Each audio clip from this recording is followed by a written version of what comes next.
Hey everybody, my name is Phil Stamper, and that's right, let the trumpet sound, because the battle is back, as we have entertainment news facing off to determine who's the winner and who's just another hot mess. And I know I've missed some things, like Bumblebee smashing into the side of a police cruiser while filming Transformers 3 in Washington, D.C., the, whatever is going on with the Green Lantern costume that was seen on the cover of Entertainment Weekly that, of course, they're saying is not the final version of the costume, and JWoww from the Jersey Shore's critically panned appearance on TNA Impact. Let's face it, the show's pretty bad itself. It really didn't need the help. But let's start things off fresh, and by fresh I mean with movie news and rumors that haven't even happened yet, including this rumor of galactic importance between Star Wars and Star Trek. Star Trek has announced that they are in the midst of writing their new sequel. Meanwhile, Star Wars. Now, this part is not a rumor. Star Wars will be releasing later this decade a 3D version of the entire saga. Here's where the rumor starts. In the 90s, when they released the special extended version of the original trilogy,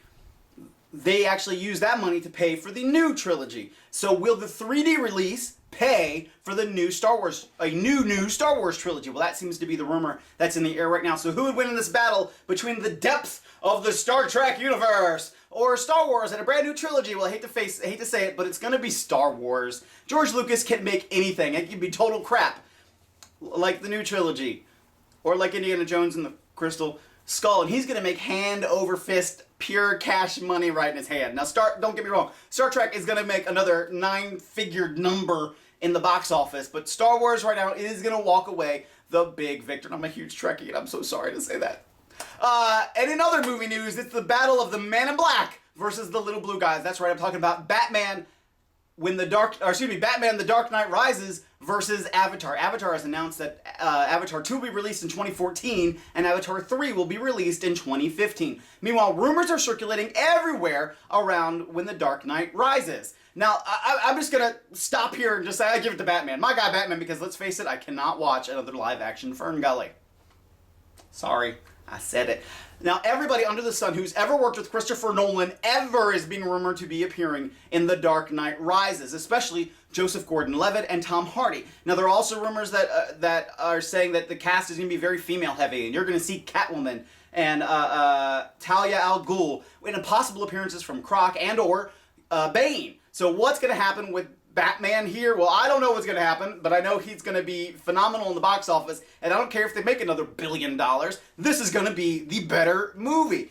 There will be no Riddler, and it will be filmed in IMAX and no 3D. Christopher Nolan said he had a big battle with the studio on that one, but he walked away the victor. So I'm giving it to Batman: The Dark Knight Rises. Now let's talk about some other superhero news, and this time it's a battle between Superman and Captain America. Now, Captain America, of course, is in the middle of filming, and Superman has come out with a new graphic novel, Superman Earth 1. Now, here's where some things get interesting. There's a whole bunch of rumors going around that Captain America is behind schedule, that they're rushing production to meet deadlines, that there's actually some things about the studio trying to develop this film anyway because they could lose the rights if they don't push it out as fast as possible. And of course, Captain America is already lined up to appear in the Avengers movie later down the road. Now, Superman, right now, Superman Earth 1 is a new branch of a storyline that DC is developing. Kind of like how Marvel has the Ultimate Universe, DC is now creating the Earth 1 universe by re-releasing all of their superheroes. And of course, they're starting with their flagship hero, Superman. And there was all sorts of question about this look to Superman. Are they going to do what they did to Wonder Woman and give him a whole new character redesign? Let's go ahead and put it to rest. Who wins in the battle between Captain America and Superman? Well, I have to give it to Superman right now. And I thought about this and I wasn't sure because Captain America's movie is going to come out soon, and like I said, the Avengers sequel. But Superman, this is his costume in Superman Earth 1. There's not going to be significant changes. There's going to be some little bit differences in his story. He's going to not have angst, but be a little bit more questioning like his role. Kind of like what you're seeing in Smallville that's currently on television, and probably what's going to be explored in the movie that's going to be coming out in a couple of years. So I'm giving it right now to Superman. And of course, Superman is being developed by Christopher Nolan. He may not be directing it. Someone else will be under that project apparently. But Christopher Nolan's going to be involved in this project. So I'm giving it a little bit more to Superman right now. And I may come back. I may eat those words later down the line when Captain America comes out and blows us all away on July 22nd, because it's not on the 4th, because Harry Potter's on the 4th, and they couldn't compete with Harry Potter. Yeah. Let's talk about some television news, and there's nothing bigger on television right now than Tuesday nights, where right now all 4 of the major networks are throwing out their biggest guns. NCIS on CBS, The Biggest Loser on NBC, No Ordinary Family on ABC, and Glee on Fox. Now, Glee last season, of course, was the runaway hit, and Fox was so happy with what they were able to accomplish that they signed them for 2 additional seasons. No Ordinary Family has had its full season ordered by ABC. That's great news for the show that a lot of people were so worried in the beginning wouldn't make it past, well, now. The Biggest Loser is NBC's one of their biggest hits at the moment, and NCIS for the last couple years has been in the #1 spot for CBS. So what's going on in all these situations? Well, NBC, something's going on with NBC right now. It's like I don't even think they know what they're doing with their own lineup. Monday night, starting things off with Chuck.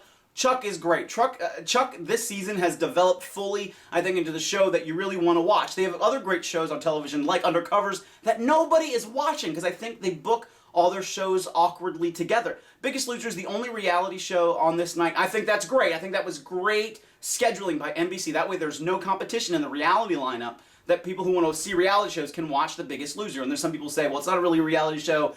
Get over it. NCIS, like I said, it's one of CBS's greatest shows and it's been #1 for the last couple of seasons. However, this season they've lost a step. There's nothing new. There's nothing fresh. The characters feel a little older. Something, I think...